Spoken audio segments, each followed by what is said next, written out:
안녕하세요. 저번 시간에는 삼각함수 문제를 특수아동의 인지능력에 맞게 재구성하는 것을 보여드렸습니다. 오늘은요, 삼각함수 응용 문제를 재구성한 것과 이미 저번 시간에 재구성한 수학 문제들의 문제점을 제가 발견했어요. 그것을 어떻게 고쳤는지 보여드리겠습니다. 자, 그럼 시작해 볼게요.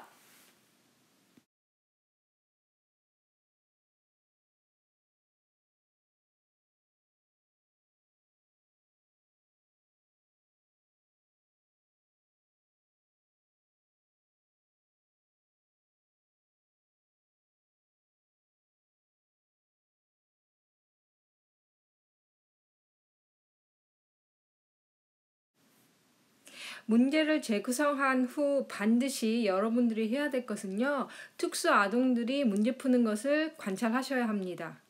그래서 특수 아동들이 어느 부분에서 어려워하는지 체크를 해 보셔야 합니다. 왜냐하면요, 특수 아동들의 삶을 보는 그 시각은 좀 다르기 때문이에요. 지금 보시는 프린트물은요, 제가 제 학생 특수 아동의 인지 능력에 맞게 재구성한 것이고요. 자, 보시면요, 저는 이게 특별히 문제가 있을 거라고 생각을 못 했어요. 스스로 참 잘 만들었다고 솔직히 생각을 했거든요. 그런데 문제점이 있더라고요. 뭘 것 같으세요? 여러분들은 뭐 예측을 해 보시겠어요? 문제점이 과연 무엇이었는지. 제가 제 학생이 문제 푸는 거 가만히 보면 위에 삼각형을 보고 밑에 빈칸에 그 칼라 코드에 맞춰서 숫자를 써 넣는 거잖아요. 저는 당연히 그 학생이 그렇게 할 줄 알았어요. 그런데 숫자를 어디서 보고 쓰냐 하면 이미 왼쪽에 나와 있는 숫자 있죠. 예를 들면은 빨간 박스는 4라고 나와 있죠, 왼쪽에. 그래서 오른쪽에 있는 빈 빨간 박스에 4라고 쓰는 거예요. 근데 우리가 일반적으로 생각할 때는 위에 삼각형에 나와 있는 빨간 숫자인 6을 써야 되잖아요. 그럴 거라고 저는 생각을 했고요. 그런데 삼각형을 보고 쓰는 게 아니라 왼쪽에 있는 숫자들을 오른쪽에 있는 빈 칸에 옮겨다 쓰는 거예요. 저는 솔직히 그렇게 할 거라고 생각을 못 했거든요. 저의 참 오만한 생각이었어요. 그래서 어떻게 고쳤냐 하면요, 이렇게 중간에 선을 그어서 첫 번째 문제와 두 번째 문제를 구분을 했습니다. 그랬더니 숫자를 쓸 때 위에 있는 삼각형을 보고 숫자를 넣더라고요. 먼저 왼쪽에 있는 보기를 보고 어떻게 푸는 건지 이해를 한 후에요, 오른쪽에 있는 문제를 보고 위에 있는 삼각형을 보고 숫자를 적어 내려가더라고요. 자, 이거는 이제 쌓인 법칙을 배웠기 때문에 수학 선생님께서 응용 문제를 학생들에게 나누어 주셨어요. 그래서 저는 제 학생이 또 맞게 재구성을 했습니다. 우선 제 학생이 더하기, 곱하기, 빼기만 할 수 있다고 그랬었잖아요. 그런데 소수점 곱하기를 이 문제를 풀기 전에 연습을 시켰어요. 그래서 실질적으로 이 문제를 풀 때 소수점 곱하기를 해서 답을 낼 수 있게 했습니다. 다시 한번 말씀드리지만요, 제가 첫 번째 비디오에서도 말씀드렸지만 문제를 재구성하기 전에 본인의 학생의 수학 능력이 어느 정도인지 먼저 알아야 한다고 그랬잖아요. 그래서 저는 이 문제를 주기 전에 소수점 곱하기를 연습을 시켰어요. 분수는 또 제 학생이 못하니까 분수를 다 소수점으로 고쳐서 만들었고요. 그래서 마찬가지로 칼라 코드를 줘서 숫자를 넣고요. 그 다음에 그 제일 마지막에 소수점 곱하기를 해서 답을 낼 수 있게 했습니다. 다음 문제 볼게요. 이것은 앵글을 찾는 문제인데요. 앞에 사인 법칙보다는 쉽죠.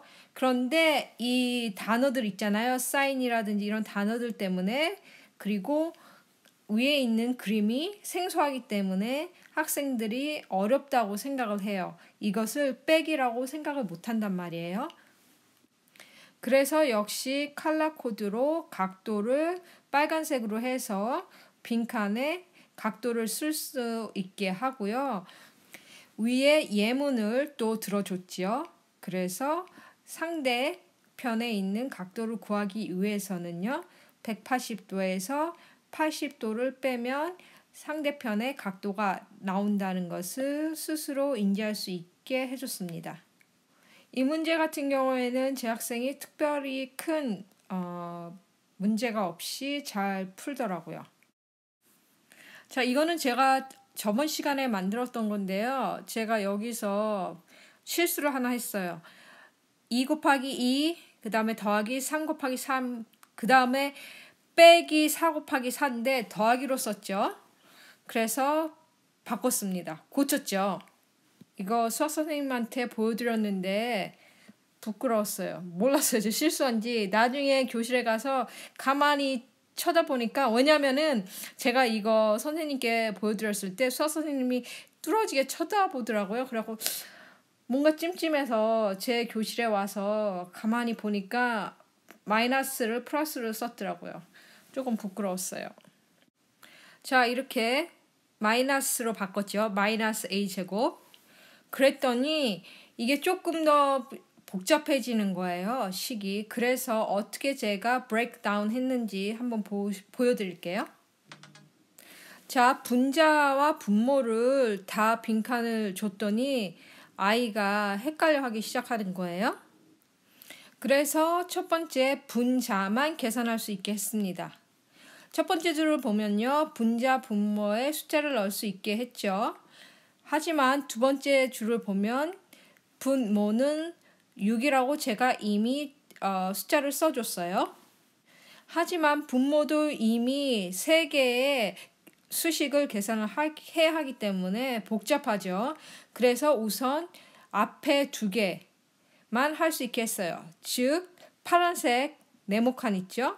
예를 들면은 파란색이 3이 들어가야 되죠. 그래서 3 곱하기 3. 그 다음에 파란색 네모칸에는 5가 들어가죠. 5 곱하기 5. 그것만 계산해서 두 번째 줄에 쓰게 했습니다.